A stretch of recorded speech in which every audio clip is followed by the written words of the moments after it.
നമസ്കാരം എല്ലാ പ്രിയപ്പെട്ട പ്രേക്ഷകർക്കും കൊമ്പന്മാരുടെ വമ്പൻ കാഴ്ചകൾ അവതരിപ്പിക്കുന്ന ആനപ്പെരുമയിലേക്ക് സ്വാഗതം.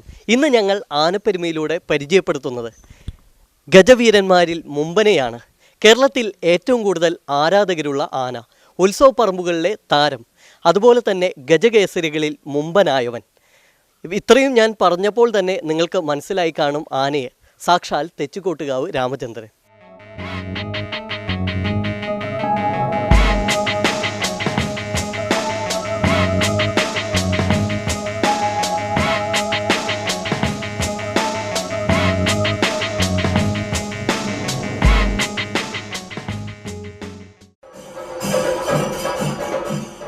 ഉത്സവ പറമ്പുകളിൽ തലയുയർത്തി പിടിച്ച് എഴുന്നള്ളി നിൽക്കുന്ന ഗജവീരന്മാരെ മതിമറന്ന് നോക്കി നിൽക്കാത്തവരായി ആരുണ്ട്? ഒരു ഗജമുഖനെ പ്രതിഷ്ഠിക്കാത്ത മനുഷ്യ മനസ്സുകളും വിരളമായിരിക്കും. അതുകൊണ്ട് തന്നെ നമ്മുടെ സാഹിത്യത്തിലും കലയിലുമെല്ലാം ഈ തലയെടുപ്പിന് ഒഴിവാക്കുവാനാകാത്ത സ്ഥാനവുമുണ്ട്.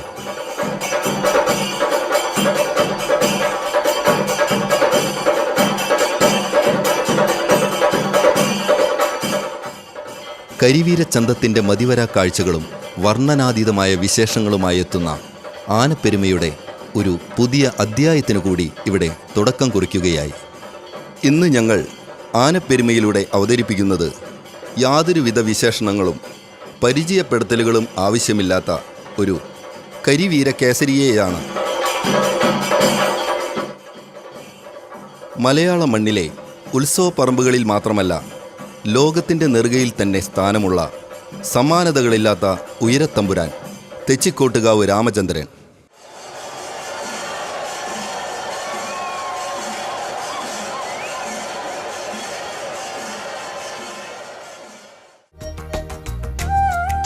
ഒരാളുടെ പേരിനൊപ്പം ആ ഗ്രാമവും ക്ഷേത്രവുമെല്ലാം ലോകത്തിൻ്റെ തന്നെ നെറുകയിലെത്തിക്കുക എന്നത് അത്ര ചില്ലറ കാര്യമൊന്നുമല്ല. എന്നാൽ തൻ്റെ പേരിനൊപ്പം ഒരു ക്ഷേത്രവും ആ നാടും നാട്ടുകാരുമെല്ലാം പ്രശസ്തിയുടെ കൊടുമുടിയിലെത്തിച്ച ഗജവീര തമ്പുരാനാണ് തെച്ചിക്കോട്ടുകാവ് രാമചന്ദ്രൻ. ഇവൻ്റെ ഈ പേരിനൊപ്പം ഉയരങ്ങളിലേക്കെത്തിയത് പേരാമംഗലം എന്ന ഗ്രാമവും തെച്ചിക്കോട്ടുകാവ് ക്ഷേത്രവുമാണ്. കേരളത്തിലെ ഏറ്റവും വലിയ ഗജകേസരിയാകാനുള്ള ഭാഗ്യം സിദ്ധിച്ചത് തെച്ചിക്കോട്ടുകാവിലമ്മ വരദാനമായി നൽകിയ പുണ്യം ഒന്നുകൊണ്ട് മാത്രമാണ്. ഇന്ന് തെച്ചിക്കോട്ടുകാവ് രാമചന്ദ്രനോളം തന്നെ ഏവർക്കും സുപരിചിതമാണ് ഈ നാടും നാട്ടുകാരും ക്ഷേത്രവും. അതുകൊണ്ട് തന്നെ ഈ കൊമ്പൻ്റെ ഉയരപ്പെരുമയോളം തന്നെ ആവേശം കൊള്ളുന്നവരാണ് ഈ നാട്ടുകാരും ഇവൻ്റെ ഈ ആരാധകരും. ചിലർ ജനിച്ചു വീഴുന്നത് തന്നെ വായിൽ വെള്ളിക്കരണ്ടിയുമായാണ്. കുലമഹിമയും താവഴി പെരുമയുമെല്ലാം പറഞ്ഞ് ഇവരെ അധികാര സോപാനത്തിലേക്കും സൗഭാഗ്യങ്ങളുടെ സുവർണ സിംഹാസനത്തിലേക്കും കൂട്ടിക്കൊണ്ടുപോയെന്ന് വരാം. ഇത് അവരുടെ ജന്മപുണ്യവുമാണ്. പക്ഷേ മറ്റു ചിലരുണ്ട്, ആ നാട്ടുകാരിലെ സാധാരണക്കാരിൽ ഒരുവനായി ഏതെങ്കിലും ഒരു സ്ഥലത്ത് കഴിഞ്ഞുകൂടാൻ വിധിക്കപ്പെട്ടവർ. ഇത്തരക്കാർ സ്വന്തം കഴിവും അർഹതയും തിരിച്ചറിഞ്ഞ് അംഗീകാരത്തിൻ്റെ പൊൻതിളക്കത്തിലേക്ക് സ്വയം നടന്നു കയറുന്നത് അപൂർവമായിരിക്കാം. തറവാട്ട് മഹിമയുടെ പിന്തുണയോടെ കസേരകളിൽ സ്ഥാനം പിടിക്കുന്നവരെ അപേക്ഷിച്ച് പലപ്പോഴും ലോകം ഓർക്കുന്നത് ജനസാഗരത്തിൻ്റെ ആവേശത്തിമിർപ്പായി സ്വന്തം കഴിവിലിങ്ങനെ ഉയരങ്ങൾ കീഴടക്കുന്നവരെയായിരിക്കും. അങ്ങനെ യാതൊരുവിധ പൂർവ്വകാല പിന്തുണയുമില്ലാതെ സ്വന്തം പ്രയത്നത്താൽ താരമഹിമയിലേക്കും സൂര്യകിരീടങ്ങളിലേക്കും നടയമരങ്ങൾ ഉറപ്പിച്ച് നടന്ന് കയറിയവനാണ് കലിയുഗരാമൻ ഏകഛത്രാധിപതി തെച്ചിക്കോട്ടുകാവ് രാമചന്ദ്രൻ.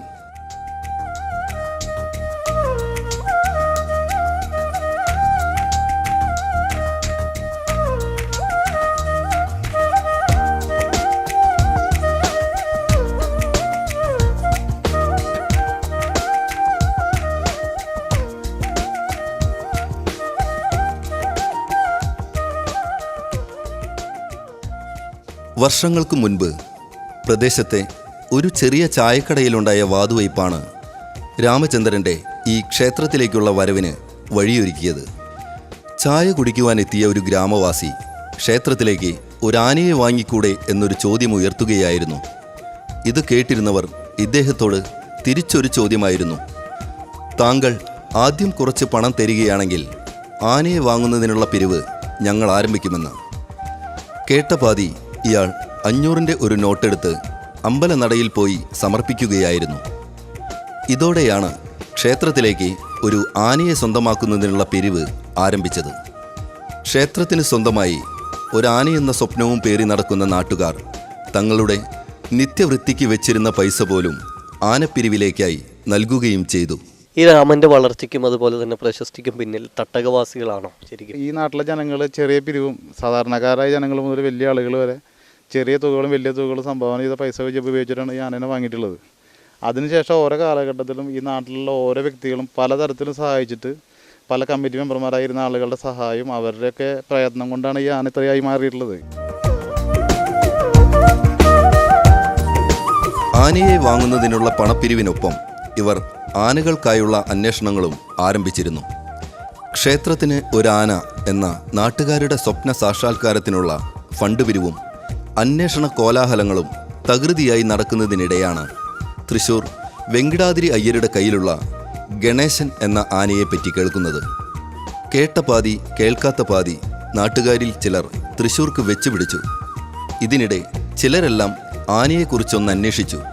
ചോദിച്ചവരൊക്കെ പറഞ്ഞത് ആനയുടെ അനുസരണക്കേടുകൾ മാത്രം. അതുകൊണ്ടാവാം വെങ്കിടാതിരി ഇവനെ വിൽക്കുന്നതെന്നും ഇവർക്കും തോന്നി. എന്തായാലും ഇറങ്ങിപ്പുറപ്പെട്ടതല്ലേ, ആനയെ ഒന്ന് കണ്ടുകളയാമെന്ന ചിന്തയിൽ ഇവർ യാത്ര മുടക്കിയില്ല. ആനയെ കണ്ടപ്പോൾ തന്നെ ആർക്കും യാതൊരു എതിരഭിപ്രായവുമില്ല. ഉടൻ തന്നെ ബന്ധപ്പെട്ടവരെ വിവരമറിയിക്കുകയും വില പറഞ്ഞുറപ്പിച്ച് അഡ്വാൻസ് തുകയും നൽകി ആനയെ കൊണ്ടുപോരുകയായിരുന്നു. ബാക്കി തുക 6 മാസങ്ങൾക്കുള്ളിൽ നൽകിയതോടെ ഈ കൊമ്പൻ 1984 ഒക്ടോബറിൽ പേരാമംഗലം തെച്ചിക്കോട്ടുകാവുകാർക്ക് സ്വന്തമായ തെച്ചിക്കോട്ടുകാവ് രാമചന്ദ്രനായി മാറുകയായിരുന്നു. തെച്ചിക്കോട്ടുകാവ് ദേവസ്വം ഭാരവാഹികളാണ് നമ്മൾക്കൊപ്പമുള്ളത്. ഇപ്പോൾ തെച്ചിക്കോട്ടുകാവ് രാമചന്ദ്രനെ ഇവിടേക്ക് എത്തിച്ചിട്ട് അല്ലെങ്കിൽ നിങ്ങൾ വാങ്ങിയിട്ട് എത്ര വർഷങ്ങളായി? ഏകദേശം ഒരു 33 വർഷത്തോളമായി. 84 ഒക്ടോബർ 31 തീയതിയാണ് ഇന്ദിരാഗാന്ധി മരിച്ച ദിവസം അന്നാണ് രാമനെ തെച്ചിക്കോട്ടുകാവ് ദേവസ്വം വാങ്ങി ഇവിടെ നടത്തിയിട്ടുള്ളത്. ഇപ്പോൾ ആദ്യകാലത്ത് ഒട്ടേറെ പ്രശ്നങ്ങളുണ്ടായിരുന്നു. അതുപോലെ തന്നെ ചിലപ്പോൾ ഉത്സവ പറമ്പുകളിൽ നിന്നും വരെ മാറ്റിയൊരു സാഹചര്യം ഉണ്ടായിരുന്നു. അപ്പോൾ അതൊക്കെ ഇപ്പോൾ മറികടക്കാനായോ എങ്ങനെയാണത്? ആദ്യകാലത്ത് എന്ന് പറയുമ്പോൾ വളരെ മുമ്പ് ചെറുപ്പത്തിൽ ഉണ്ടായ ചില കുസൃതികളും ചെറിയ വികൃതിത്തരങ്ങളൊക്കെ ഉണ്ടായിരുന്നു. പക്ഷെ ഇപ്പോൾ അതൊക്കെ മറികടന്നിട്ടുണ്ട്. ഇപ്പോൾ ഒരു 3-4 വർഷത്തോളമായിട്ട് ഒരു ചെറിയ ഇൻസിഡൻറ്റ് പോലും ഇല്ല. വളരെ നല്ല രീതിയിലാണ് സീസൺ പൂർത്തിയാക്കി കൊണ്ടുവരുന്നത്.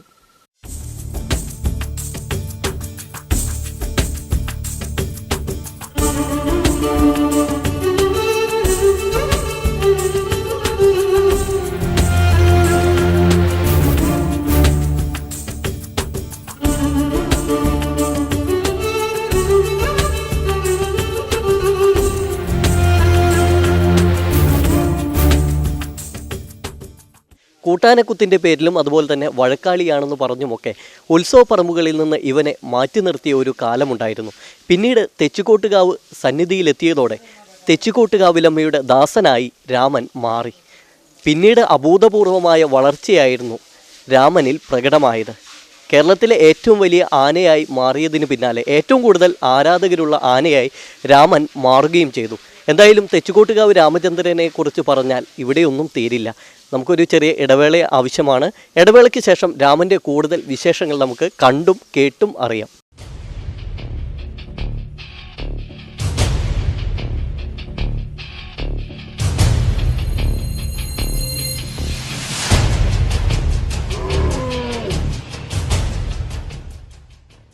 ഒറ്റ നോട്ടത്തിൽ കണ്ടാൽ തെച്ചിക്കോട്ടുകാവ് രാമചന്ദ്രൻ നാടൻ ആനയാണെന്ന് തോന്നും. അതുകൊണ്ട് തന്നെ പലർക്കും ഇവൻ ബീഹാറിയാണെന്ന കാര്യം അറിയില്ല. മറ്റൊരു പ്രത്യേകതയാണ് രാമന്റെ ഉത്സവം കഴിയുന്നതുവരെ രാമൻ തല ഉയർത്തി നിൽക്കും. ഈ കേരള നാട്ടിൽ എന്നെ കഴിഞ്ഞിട്ടേ ഉള്ളൂ മറ്റൊരു ആനപ്പിറവി എന്ന മട്ടിൽ അത്രമാത്രം തലപ്പൊക്കത്തോടെ കേരളത്തിലെ ഒന്നാമനായി തന്നെ ഇവൻ ഉത്സവ പറമ്പുകളിൽ നിൽക്കും. അതുപോലെ തന്നെ തൃശ്ശൂർ പൂര തലേന്ന് നൈതലക്കാവിലമ്മയുടെ തെക്കേ ഗോപുരനട തുറക്കൽ ചടങ്ങിന് രാമൻ എത്താറുണ്ട്. ആ ഒരു ചടങ്ങ് പ്രസിദ്ധമാക്കിയത് രാമന്റെ വരവോടെ തന്നെയാണ്.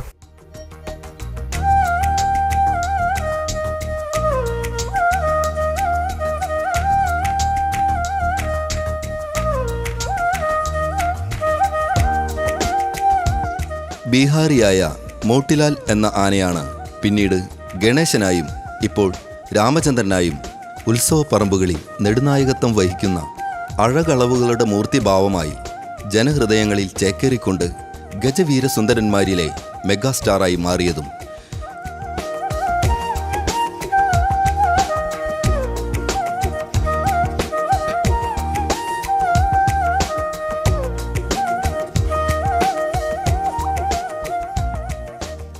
പൂരങ്ങളുടെ പൂരമായ തൃശ്ശൂർ പൂരത്തിന് തുടക്കം കുറിച്ചുകൊണ്ട് നെയ്തലക്കാവിലമ്മ വടക്കുംനാഥൻ്റെ തെക്കേ ഗോപുരനട തുറന്നിടുന്ന ചടങ്ങ് ഇത്ര ജനകീയമാക്കിയതും പ്രശസ്തമാക്കിയതും തെച്ചിക്കോട്ടുകാവ് രാമചന്ദ്രൻ്റെ വരവോടെയാണെന്ന് പറയാതെ വയ്യ. ആർപ്പുവിളികളും ആരവങ്ങളും ഉയരുന്ന മുഹൂർത്തത്തിൽ ജനങ്ങളിൽ ഭക്തി നിർഭരമായ പൂരാവേശം നിറച്ചുകൊണ്ടാണ് 36 മണിക്കൂർ നീളുന്ന തൃശ്ശൂർ പൂരത്തിൻ്റെ ചടങ്ങുകൾക്ക് തുടക്കം കുറിച്ചുള്ള തെക്കേ ഗോപുരനട തുറക്കുന്നത്. പൂരാവേശം വാനോളമുയർത്തുന്ന ഈ ചടങ്ങിന് സാക്ഷികളാകാൻ മണിക്കൂറുകൾക്ക് മുൻപ് തന്നെ സ്ത്രീകളും കുട്ടികളുമടക്കം പതിനായിരങ്ങളാണ് കാത്തുനിൽക്കാറുള്ളത്. നെയ്തലക്കാവിൽ അമ്മയുടെ തിടമ്പുമായി തെക്കേ ഗോപുരനട തുറന്നു വരുന്ന രാമചന്ദ്രൻ്റെ ആ രാജകീയ വരവ് ഏതൊരു പൂരപ്രേമിയുടെയും മനസ്സിലെ മായ്ക്കാനാവാത്ത കാഴ്ചയാണ്. രാമൻ്റെ മറ്റൊരു പ്രത്യേകത തിടമ്പെടുക്കുന്നതിനായി നടമടക്കുമ്പോൾ തൻ്റെ തുമ്പിയിൽ കൊമ്പ് താങ്ങുന്നത് അപൂർവങ്ങളിൽ അപൂർവമായ കാഴ്ചയാണ്. കൊമ്പ് ചെളിയിലാഴ്ന്നാൽ മണ്ണുപറ്റും. ഇത് ശിരസിലേറ്റുന്ന തിടമ്പിനോടുള്ള അനാദരവാണെന്ന് രാമന് ബോധ്യമുള്ളതുകൊണ്ടാകാം ഇങ്ങനെ ചെയ്യുന്നത്. മുട്ടുമടക്കിയിരിക്കുമ്പോൾ കാൽ നഖശിഖരത്തിൽ അമർന്നിരിക്കുന്നത് ഏറെ പ്രയാസമുള്ളതാണ് എങ്കിലും രാമചന്ദ്രന് ഇത് ശീലമാണ്.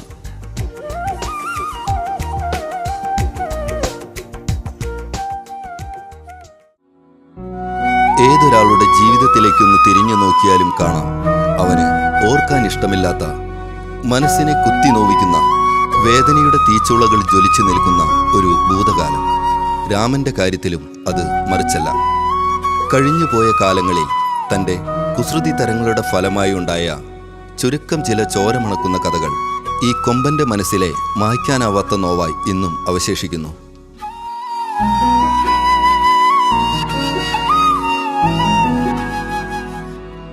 ക്ഷേത്രത്തിലെത്തി വർഷങ്ങളോളം യാതൊരു പരിവേഷങ്ങളുമില്ലാതെ സാധാരണ ഒരു ആനയായി ജീവിച്ചു പോരുന്നതിനിടെയാണ് ഉത്സവപ്പറമ്പുകളിൽ ഒരു സൂര്യ തേജസ്സായി ഉദിച്ചുയർന്ന രാമചന്ദ്രൻ എന്ന ഈ സഹ്യപുത്രനായി ചരിത്രം വഴിമാറിയ ദിനം വന്നെത്തിയത്. അന്ന് വടക്കാഞ്ചേരി കുറ്റിയങ്കാവ് പൂരം. പൂരത്തിന് പേരാമംഗലത്തെ കൊലകൊമ്പൻ വരുന്നുണ്ട്. പട്ടാമ്പി ബാലനാരായണൻ ആനയ്ക്ക് പറ്റാനയായാണ് ഇവൻ്റെ വരവ്. ആ വാർത്ത വടക്കാഞ്ചേരി ദേശത്തും പൂരപ്പറമ്പിലുമാകെ ഒരു കാട്ടുതീ പോലെ പടർന്നു. കൂട്ടാനകളെ കുത്തുന്ന ആന, തിരുവമ്പാടി ചന്ദ്രശേഖരൻ്റെ കൊലയാളി തുടങ്ങിയ ചീത്തപ്പേരുകൾ പേറി തെച്ചിക്കോട്ടുകാവിലെ ചെമ്മണ്ണിൽ തളയ്ക്കപ്പെട്ട് കിടന്നിരുന്ന ആ കൊമ്പൻ്റെ വരവിനായി കുറ്റിയങ്കാവ് പാടം കാത്തിരുന്നു. ബാലനാരായണനും കർണനും പട്ടത്ത് ശ്രീകൃഷ്ണനുമെല്ലാം പൂരപ്പറമ്പുകളിൽ തലയെടുപ്പുള്ള താരങ്ങളായി നിറഞ്ഞാടുന്ന കാലം. ചട്ടക്കാരിൽ അഗ്രഗണ്യനായ കടുവ വേലായുധനാണ് അന്ന് രാമൻ്റെ സാരഥി. പൂരപ്പറമ്പിലെത്തി ബാലനാരായണൻ്റെ വലത്തെ കൂട്ടായി നട പൂർണ്ണമായും ബന്ധിച്ച് കടുവ വേലായുധൻ രാമചന്ദ്രനെ നിർത്തി. എല്ലാ കണ്ണുകളും ബാലനാരായണൻ്റെ നേർക്ക്. രാമനെ നിലവ് നിർത്തുന്നതിനായി കടുവ ഒരുപാട് പരിശ്രമിച്ചെങ്കിലും യാതൊരു രക്ഷയുമില്ല. പരിശ്രമങ്ങളെല്ലാം വിഫലമായപ്പോൾ കടുവ രാമൻ്റെ നടയിലിരുന്നു. പെട്ടെന്നായിരുന്നു രാമൻ 2 അടി പിറകോട്ട് വെച്ച് മുന്നിലേക്ക് കയറി നിന്നത്. ആനയുടെ നീക്കം കണ്ട കടുവ ഒരു നിമിഷത്തേക്ക് നിശ്ചലനായി മാറി. അദ്ദേഹം പൂരപ്പറമ്പൊന്ന് വീക്ഷിച്ചു. എല്ലാ കണ്ണുകളും രാമൻ്റെ നേർക്ക്. ഉടൻ തന്നെ കടുവ മുന്നിലേക്ക് കയറി നിന്ന് ആനകളെ നോക്കി. തൻ്റെ കണ്ണുകളെപ്പോലും വിശ്വസിക്കുവാനായില്ല. കൊമ്പനിൽ വമ്പനായ ബാലനാരായണൻ്റെ തലയെടുപ്പിന് മുകളിലാണ് രാമൻ്റെ ശിരസ്. ആർപ്പുവിളികളും ആരവങ്ങളും ആ പൂരപ്പറമ്പാകെ മുഴങ്ങി. ആ ആവേശത്തിമിർപ്പിൽ വാതായനങ്ങൾ തുറന്നത് ഒരു പുതിയ ചരിത്രത്തിനായിരുന്നു. രാമചരിതത്തിന്, ഗജലോകത്തിൻ്റെ ചരിത്രത്തിന്. ഇതോടെ ഈ 1ാം സ്ഥാനക്കാരൻ്റെ വിജയഗാഥ നാടാകെ മുഴങ്ങി. പിന്നെ എവിടെ പോയാലും വിജയം മാത്രം കരസ്ഥമാക്കി കൊണ്ടുവരുന്ന ഒരു ഗജകേസരി ഇതിഹാസമായി രാമചന്ദ്രൻ മാറി. തൻ്റെ തെറ്റുകൾ പാടി നടന്നവരെ അതേ നാവുകൊണ്ട് തന്നെ പുകഴ്ത്തി പാടിക്കുവാനും ആ കുറ്റിയങ്കാവ് പൂരം കൊണ്ട് രാമന് കഴിഞ്ഞു.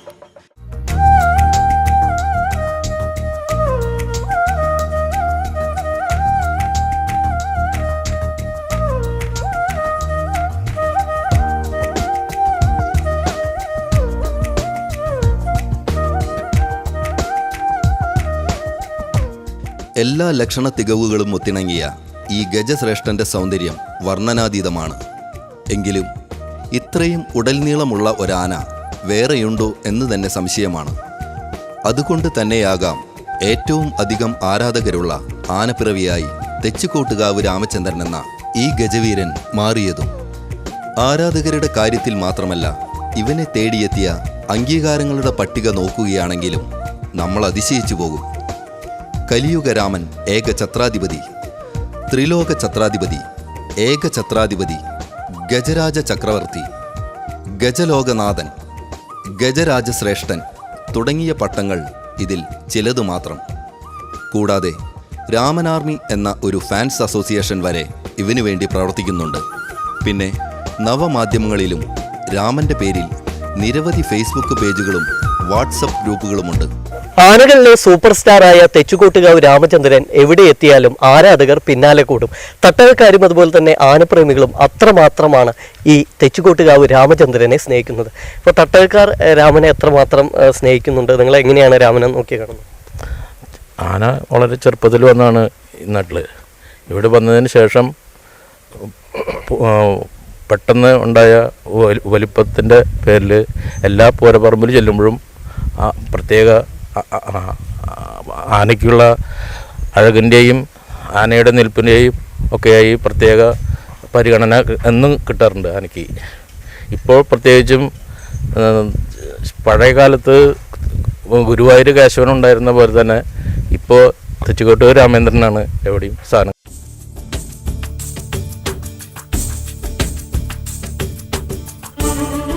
ആദ്യകാലങ്ങളിൽ കുറച്ച് പ്രശ്നങ്ങളൊക്കെ നമ്മുടെ രാമൻ്റെ ഭാഗത്ത് നിന്നുണ്ടായിട്ടുണ്ടെങ്കിലും ഇപ്പോൾ നല്ല പക്വതയുള്ള ഒരാനയാണ്. ഇവൻ്റെ എല്ലാ കാര്യങ്ങളും നോക്കി പോരുന്നത് ഒന്നാം പാപ്പാനായ നെന്മാറ സ്വദേശി രാമനും രണ്ടാം പാപ്പാൻ കടവല്ലൂർ സ്വദേശി സന്തോഷുമാണ്.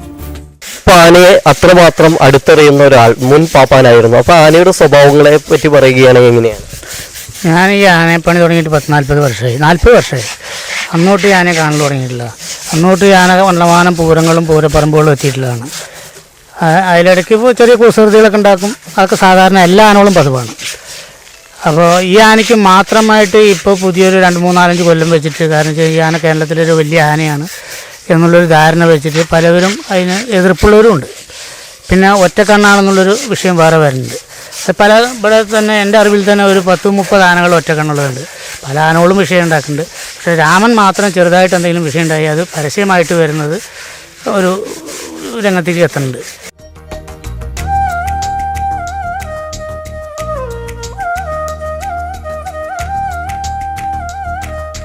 മതപ്പാട് സമയത്ത് പാപ്പാന്മാരൊഴിച്ച് ആർക്ക് വേണമെങ്കിലും ഇവൻ്റെ അടുത്തെത്തി ഭക്ഷണം കൊടുക്കാം. ചോറ്, ചെറുപയർ, പനംവട്ട എന്നിവയൊക്കെയാണ് രാമചന്ദ്രൻ്റെ പ്രധാന ഭക്ഷണം. കാണാൻ വരുന്നവർ രാമന് പട്ട കൊടുക്കുകയാണെങ്കിൽ അത് വാങ്ങിക്കഴിക്കുന്നതിന് യാതൊരു പ്രശ്നവുമില്ല. പക്ഷേ അടുത്ത തവണ വരുമ്പോഴും പട്ട കിട്ടണം എന്ന് മാത്രം.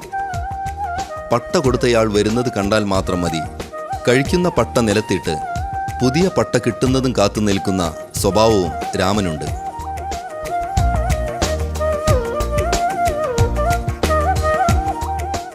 വർഷങ്ങൾക്ക് മുൻപ് 100 മേനി കൊയ്തെടുത്ത കുറ്റിയങ്കാവ് പൂരപ്പാടത്ത് ഉദിച്ചുയർന്ന ഗജരാജ സൂര്യ തേജസ് ഇന്ന് കേരളക്കരയാകെ കത്തിജ്വലിച്ച് നിൽക്കുകയാണ്.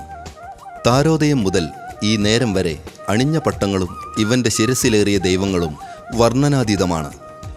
കൊമ്പന്മാരിൽ മുമ്പനായി രാജാതിരാജനായി ഇവൻ തൻ്റെ അശ്വമേധം തുടരുകയാണ്. രാമനെത്തിപ്പെടാത്ത കേരളത്തിലെ ഉത്സവ പറമ്പുകൾ അപൂർവമാണെന്ന് തന്നെ പറയേണ്ടി വരും. അത്രമാത്രം ജനഹൃദയങ്ങളും പൂരപ്പറമ്പുകളും നെഞ്ചിലേറ്റിയ ഗജരാജ ചക്രവർത്തിയാണ് രാമചന്ദ്രൻ. രാമൻ ഓരോ ഉത്സവ ലഹരിയിലേക്ക് നടന്നു കയറുമ്പോഴും എണ്ണിയാലൊടുങ്ങാത്ത ആരാധക വൃന്ദം ആവേശത്തോടെയാണ് സ്വീകരിക്കുക. നെറ്റിപ്പട്ടവും ആലവട്ട വെഞ്ചാമരവും മേളക്കൊഴുപ്പുമെല്ലാം ഇവനെ ലഹരി പിടിപ്പിക്കും.